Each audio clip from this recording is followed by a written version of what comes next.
కలియక నేటి తరం పిల్లలకు మార్గదర్శకం కావాలన్న నిర్మాత డాక్టర్ గోపీచంద్ వల్లభనేని. చిన్ననాటి విద్యార్థుల కలియక నేటి తరం పిల్లలకు మార్గదర్శకంగా ఉంటుందని సినీ నిర్మాత, international ambassador doctor Gopichand Vallabhaneni పేర్కొన్నారు. కాకినాడ మెక్లరిన్ హై స్కూల్ 10వ తరగతి 1991 బ్యాచ్ పూర్వ విద్యార్థుల ఆత్మీయ కలయిక స్థానిక కాస్మోపాలిటన్ క్లబ్లో ఆదివారం ఘనంగా నిర్వహించారు. ఈ కార్యక్రమానికి ముఖ్య అతిథిగా డాక్టర్ గోపీచంద్ వల్లభనేని హాజరై సుదూర ప్రాంతాల నుంచి విచ్చేసిన మెక్లరిన్ స్కూల్లో 1991లో ఎస్ఎస్సీ చదువుకున్న విద్యార్థులను కలుసుకుని తమ చిన్ననాటి అనుభూతులను పంచుకుని మధుర స్మృతులను గుర్తు చేసుకున్నారు. ఈ సందర్భంగా ఆయన మాట్లాడుతూ, ఇటువంటి ఆత్మీయ సమ్మేళనం ద్వారా వర్ణించలేని మధురానుభూతితో పాటు తమ చిన్నారులు స్ఫూర్తి పొంది మంచి భవిష్యత్తు కోసం లక్ష్యాలను నిర్దేశించుకునేందుకు దోహదపడతాయన్నారు. అనంతరం కుటుంబ సభ్యులు, చిన్నారులు నిర్వహించిన సాంస్కృతిక కార్యక్రమాలతో అందరూ ఆనందంగా ఉల్లాసంగా గడిపారు. అనంతరం తమ చిన్ననాటి స్నేహితుడు డాక్టర్ గోపీచంద్ వల్లభనేని ఘనంగా సన్మానించారు.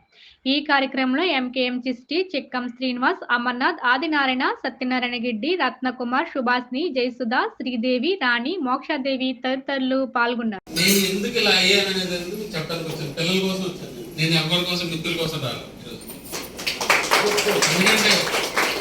ఇదే కాకినాడలో ఇదే బాలాజీ సెంటర్ లో మేము యానం నుంచి వచ్చినప్పుడు మా నాన్నగారు దెబ్బతింటే ఫాదర్ డ్రైవర్ గా తీసుకున్నారు. వాళ్ళ కుటుంబం చాలా, నేను మా ఫాదర్ గేమ్ తినేవారు, మా ఫాదర్ స్మోక్ చేసేవారు, మా చాలా పెద్ద ఫ్యామిలీ. ఏ ఫంక్షన్కి వెళ్ళినా ఏమన్నారంటే, ఎరా మీ నాన్న తాగుతున్నాడా, ఎరా మీ నాన్న సీరియల్ కాల్చుతున్నాడా, ఎరా మీ నాన్న ఆస్తి తగిలేసాడా, నీకు మిగిల్చాడా, ఏ క్వశ్చన్లు వచ్చేవారు. మా తాతగారు చాలా పెద్ద ఫ్రీడమ్ ఫైటర్, పివి నరసింహారావు గారు, శిరీష్ రాజు గారు చాలా పెద్ద ఫ్రీడమ్ ఫైటర్, తామరపత్ర గ్రహీత. మాది చాలా పెద్ద కుటుంబం. కొన్ని కారణాల వల్ల ఇటు గోదావరి జిల్లాకు వచ్చి ఇక్కడే స్థిరపడ్డాము. ఈ రోజుకి నా మిత్రులు, నా చుట్టాలైనా ఇక్కడ ఉన్నారు, అందరూ నేను చుట్టాలు ఎవరితో మాట్లాడినాం. సో ఏంటంటే పిల్లలు నేర్చుకోవాల్సింది ఏంటంటే జీవితంలో లక్ష్యాలు పెట్టుకోవాలి, కసి పెంచుకోవాలి. మన తల్లిదండ్రుల్ని అన్న విషయాల్ని మనలో కసి పెరగాలి. నా చుట్టాలు ఇలా అన్నారే, నన్ను నా ఫ్రెండ్స్ ఇలా అన్నారే, మా నాన్న ఫ్రెండ్స్ ఇలా అన్నారే, మా అమ్మ ఫ్రెండ్స్ ఇలా అన్నారే, మనం ఎదగాలి. మనిషిలో పోవర్టీ, పేదరికం పోవడానికి ఒక జనరేషన్ సాక్రిఫైస్ చేయాలి. నేను మన మిత్రులందరికీ చెప్తున్నాను, మన జనరేషన్ సాక్రిఫైస్ చేస్తేనే మన పిల్లలు బాగా ఎదుగుతారు.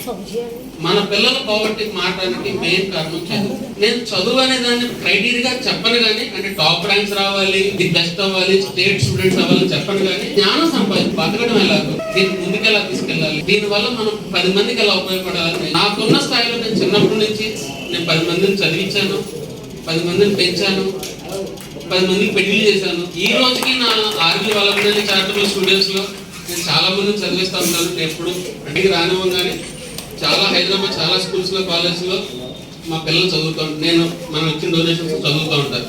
నేను తెలంగాణలో 3 విలేజ్ అడాప్ట్ చేసుకున్నాను. నేను ఎస్పెషల్లీ షెడ్యూల్ ట్రైబ్, అంటే బాగా వెనకబడిన లంబాడి తండాలు మనం అడాప్ట్ చేసుకున్నాం. అక్కడ మనం శిక్షణ తరగతులు ఇస్తున్నాం, స్కిల్ డెవలప్మెంట్ ఇస్తున్నాం, డబ్బులు ఇస్తున్నాం.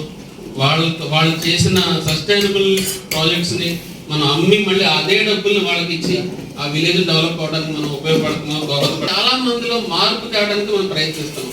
ఇదంతా నాకు ఇంత ఎలా వచ్చిందంటే, నాకు ఎవరు నేర్పించలేదు.